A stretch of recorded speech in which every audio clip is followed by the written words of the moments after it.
Prepárense para el giro más impactante en la historia geopolítica del siglo XXI. Mientras Estados Unidos y Europa parecen perder el control, Rusia avanza con fuerza implacable.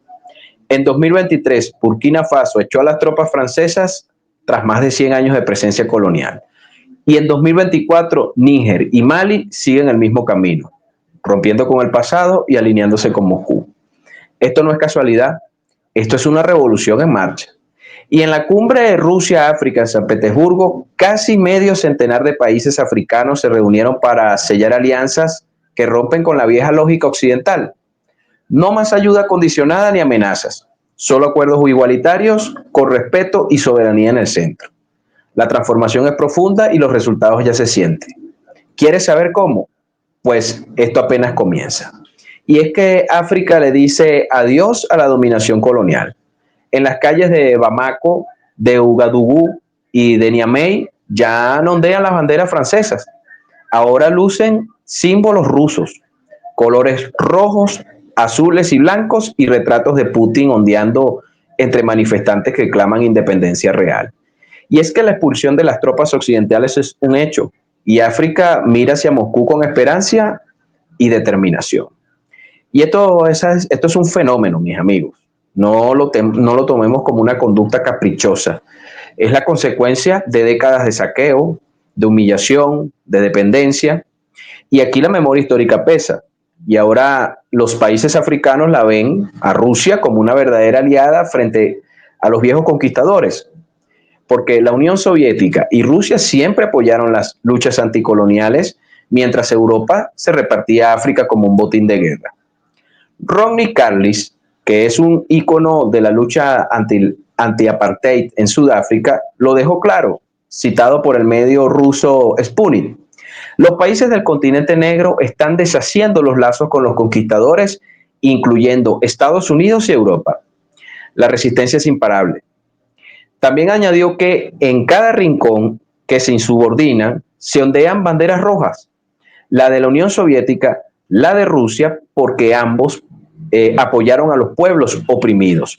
Y Rusia sigue siendo la heredera incondicional que marcó la diferencia entre libertad y sumisión.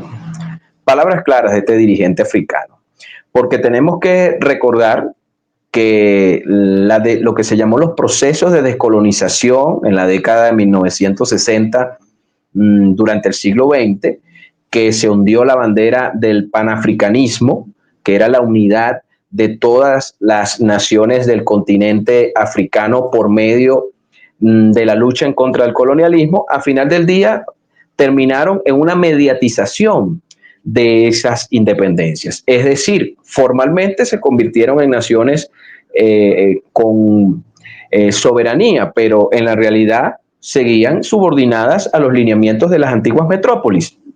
Todo ello viene, por supuesto, mis amigos, los resabios coloniales, específicamente del Congreso de Berlín de 1881, cuando las potencias europeas en la fiebre de conquista africana agarraron un cuchillo. De hecho hay una imagen muy icónica, una caricatura, donde sale el rey Leopoldo II de Bélgica dividiéndose el Congo.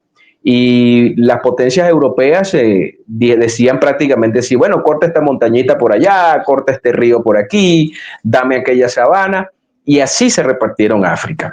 Estas potencias coloniales que todavía, por cierto, no han cambiado su mentalidad. Desde 2017, mis amigos, eso ha venido variando, porque las empresas rusas en África han sido las que han roto el celofán y han multiplicado su presencia por 5.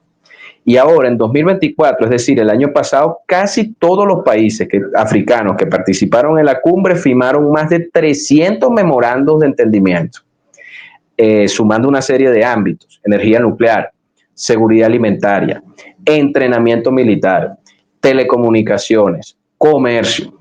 Y a diferencia de las conferencias con las potencias occidentales, aquí no hay chantaje ni condicionamientos, porque Rusia ha ofrecido desde el primer día soberanía, cooperación sin imposiciones, respeto a los sistemas políticos de cada nación. No pide recortar, no pide privatizar, solo pide que se cumplan los acuerdos. Y el ejemplo de Burkina Faso allí es emblemático, porque en enero de 2023, como podemos recordar, 3 años, después de 3 décadas de sometimiento militar disfrazado y de lucha contra el terrorismo que aplicaba Francia, el gobierno del capitán Ibrahim Traoré exigió la retirada de las tropas francesas allí establecidas. Y la gente gritaba porque las imágenes se viralizaron a nivel global: Rusia amiga de África, y denunciaban, por supuesto, el saqueo y la violencia aplicada por las potencias occidentales. Es más, después de esas imágenes que dieron la vuelta al mundo, llegaron drones rusos a patrullar las fronteras, técnicos militares rusos entrenaron a las fuerzas locales y hasta Burkina firmó un acuerdo con la empresa nuclear rusa Rosatom para construir un reactor nuclear que diera energía estable a su capital. Un total cambio de paradigma, mis amigos. Y fíjense, en Mali, ahí la ruptura fue más radical, porque en 2021, y es más antigua que por supuesto la de Burkina, podríamos decir que esto es una suerte de efecto dominó. El gobierno de transición cortó relaciones militares con Francia, cerró sus bases militares y expulsó a todas las ONG occidentales. Y en su lugar, ¿a quién llevó? Pues a la empresa militar privada rusa Wagner, una estructura, como decíamos, paramilitar vinculada al Ministerio de Defensa ruso. Y fíjense que en Níger, el golpe militar de julio de 2023, que además fue amenazada por una intervención militar de Francia y sus perros rabiosos de la región, fue la chispa que llevó a que esta nación rompiera definitivamente con todo el occidente colectivo. El nuevo gobierno expulsó a la base militar francesa y además pidió cooperación a Rusia. Y es que si uno lo ve desde el marco de integración de la región, de la gigantesca región africana que es la Unión Africana, muestra que los países africanos en 2023 y 2024 aumentaron sus relaciones energéticas con Rusia en un 23%. Es más, sus exportaciones de materias primas a Rusia ascendieron a 40% en cuestión de aumento. Es decir, Rusia no propone los recortes asesinos del Fondo Monetario Internacional. En cambio, ha venido firmando acuerdos bilaterales con cada país que necesita y a partir de allí se inician las operaciones de ejecución de esos acuerdos. Y como decíamos anteriormente, Rusia no exige cambiar constituciones, privatizar empresas públicas, solo pide respeto mutuo y seriedad en los acuerdos. Y no podemos olvidar que aquí hay algo que las naciones africanas tienen anotado, y es el desastre geopolítico de Libia. Porque en 2011, las potencias occidentales no solo que asesinaron al coronel Muammar Gaddafi, sino que destruyeron toda la red de relaciones. A Libia se le llamaba la Finlandia de Europa por los niveles de vida. Destruyeron todo el Estado-nación libio. Ahora Libia está fracturada, nuevamente en conflicto, ¿ok? En una guerra civil que parece eterna y dividida bajo el control de distintos señores de las guerras y del yihadismo que se ha expandido por toda la región del Sahel. Entonces, las naciones africanas no se les ha olvidado quiénes son los responsables de ello. ¿Quiénes son? Los franceses, los italianos, los alemanes, en general la OTAN. Y para ponerle la tapa a la botella, recuerden al señor Obama cuando dijo aquello de torcerle el brazo a nuestros enemigos. Y en muchas capitales africanas ya están los monumentos a los soldados rusos caídos en las luchas contra el yihadismo.